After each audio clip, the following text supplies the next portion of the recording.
So once the media got wind of this story, I mean, they were all over it, right? Because it's freaking bizarre. You know, Gil was quickly named the Cannibal Cop.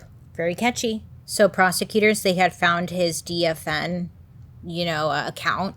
Again, girl meat hunter. And they saw that he had quite the following. And on top of that, they saw that he was like directly messaging different members using Yahoo Messenger and exchanging emails filled with photos and stories about what they were going to do to these women in the photos and that they were sharing. And it was just graphic. It was very graphic.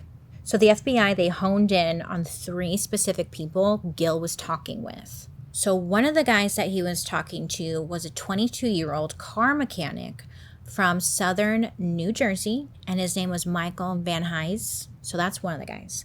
Another guy was a British man, and he had the username Moody Blues. The FBI, they later identified him as Dale Bollinger. Dale. And then there was another man named Ali Khan who was apparently like logging on from Pakistan. So these were like his main buddies. In January of 2012, Gil had emailed Michael Van Hise photos of a woman named Alicia. Now, this girl, Alicia, she was like friends with Kathleen. They had like worked together at one point. And this guy, Michael, like had offered to kidnap her for Gil. And Gil, in return, offered $5,000 for the kidnapping to happen. Gil even said, like, in an email, like, I'm putting my neck out on the line here. Like, if anything goes wrong, I'm in deep shit. So $5,000, and you need to make sure that she is not found because she will definitely make the news. So again, to anybody reading this, you're going to think this is real, right? It sounds like he's going to do this. So around the same time, Gil was chatting with this guy, Ali Khan, and he was suggesting that he could take Kathleen on a trip to India where the 2 of them would kill her and prepare her for dinner. Gil sent Ali Khan a photo of Kathleen in a bikini, and he wrote, like, we will take turns with her. And they also discussed killing one of Gil's college friends named Andrea. And Gil had wrote, like, oh, it's personal with Andrea. She will absolutely suffer. Gil had told this guy, Ali Khan, that he was constructing a pulley apparatus in his basement to string her up by her feet. So, not great. In summer of 2012, Gil had spent a lot of his time talking with this guy, Moody Blues. They seemed to like really hit it off and be BFFs. Gil was like bragging to this Moody Blues guy that his oven was big enough to fit a victim in it if like he just like folded their legs. And then he told this Moody Blues guy that Gil, had a place in the mountains where no one was around for like 3/4 of a mile, and they like could bring a woman of their choice there and just like do whatever they wanted with her.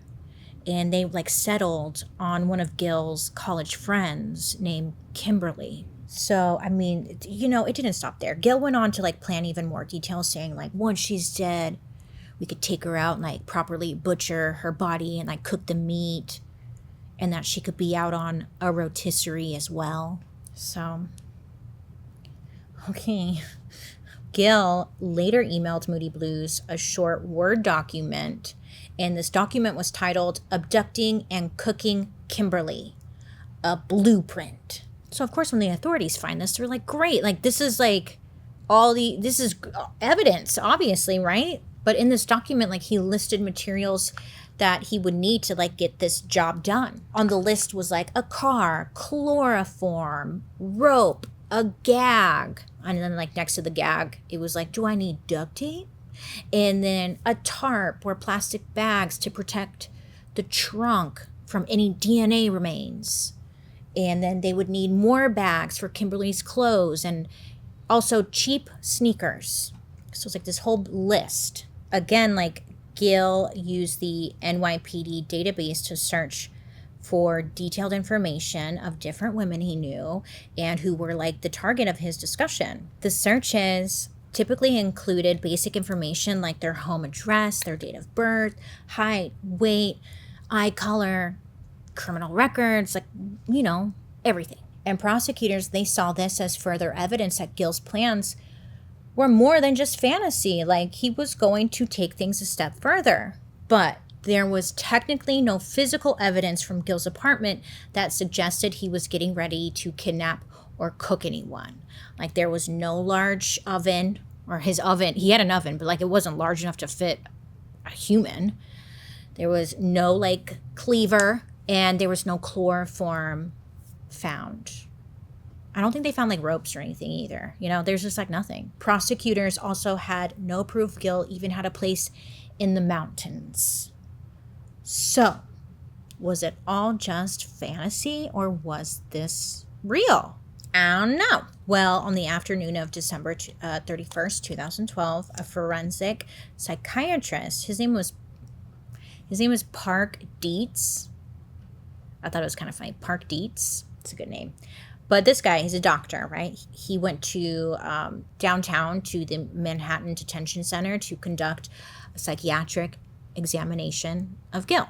Gil's lawyers felt that they needed a forensic psychiatrist to weigh in on like the question of, again, like how real is his web persona, or like how real it might become. They needed a doctor to weigh in. So the doctor already knew, like from Gil's NYPD file, that he had been given the Minnesota Multiphasic Personality Inventory. Yeah, I was like, what is this? I'm interested. I guess it's a widely used psychological assessment tool designed to evaluate personality traits and psychopathology.